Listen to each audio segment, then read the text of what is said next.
tinanong ko parang wala po kasi ako ng dalawang dito. So, ang total na collection na po natin sa Santo Niño is 80,522. Kasama po rin yung mga sa Pandelao.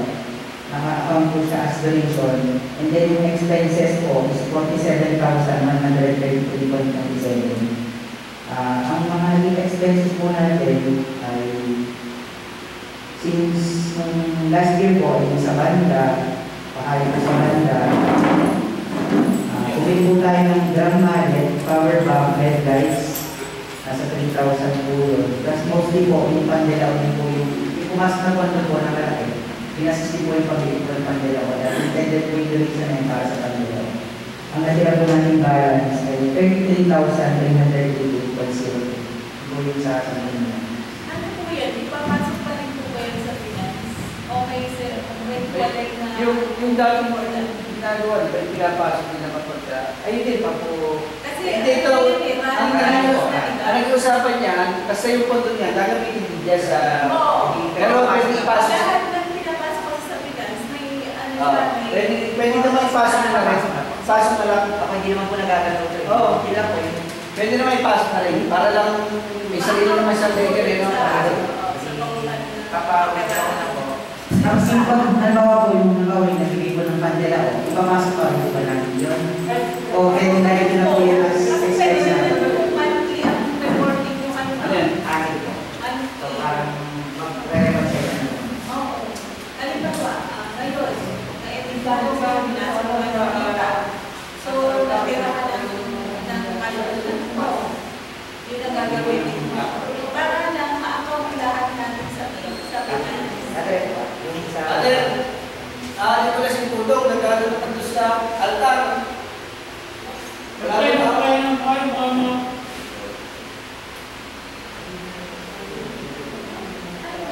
Pero ano yan, Brad, na suggestion ko lang kung ano okay lang yung Ito pong sa Pandelao, yung 28,000 po, kung ipapas na po natin sa PBC. Parang ipapas na po ba? 33 po. paano ko yung yung kontrata ko siya ganyan? Paano ko lang sa iya? Intended for Santo Niño siya. Para nalila lang kami. Para lahat ng kaperahan, sinulita ang may hawak noon. Kumbaga parang ganun tao. So, kaya sa ano? Itong sa Dalaw sa 500 pa yung pag nagumuna. Yan sa 500 nyo, i-report nyo lang sa kanya, pero parang hindi siya dapat isama agad kasi masyadong magalaw ko yung transaction, di ba? Kasi nung di ba po, yung October, nagsasabaw po tayo ng Marian Procession. Since hindi po nagkaroon ng Marian Procession, ang naging activity po natin ay yung araw-araw kay Maria, yung rosary po. May inakulitan po tayo na 8,850 mula din po sa mga members ng Marian, yung mga kayari po ng village.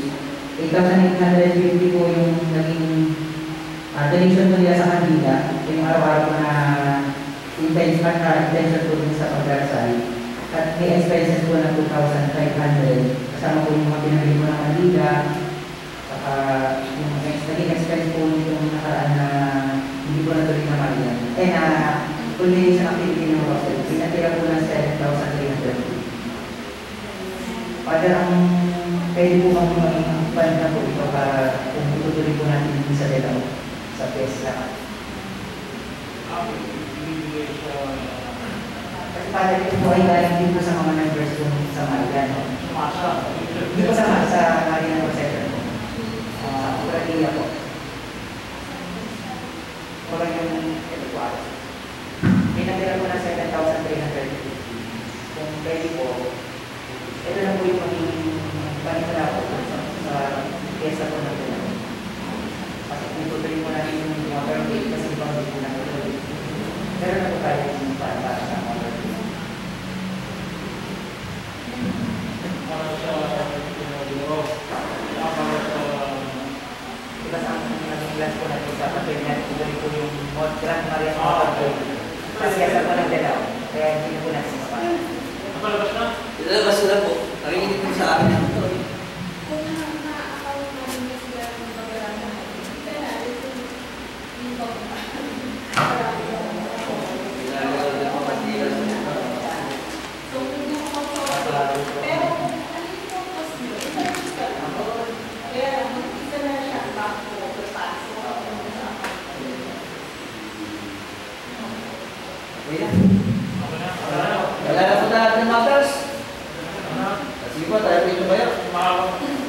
mga tao ating Kulang na eh. Isa ngayon ang ating meeting. Maraming salamat doon. No? Maraming salamat sa ating pagsusunod. Maraming mo tayong dapat na sa pagpapalan. Pinapagin ng mga gawain. Tayo ay patuloy na magpasalamat at biyaya at pagkakaroon na tayo ng paglilingkod. Yung panahon, tayo magpasalamat sa pagkakaroon. Binigyan tayo ng panahon para makapagparami. Binigyan natin ng mga gifted. Maraming salamat. Tumayin niyo ang Panginoon. Pagpalain kayo ng kapangyarihang Diyos, Ama, Anak, at Espiritu Santo. Amen. Magandang hapon po sa inyo lahat.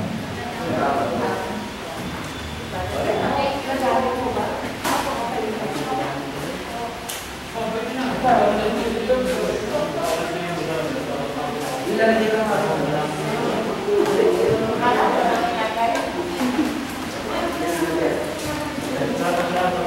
Maraming salamat sa nagpaparianda. Aba, si Gregda, nagpaparianda yan. Maraming salamat sa nagpaparianda.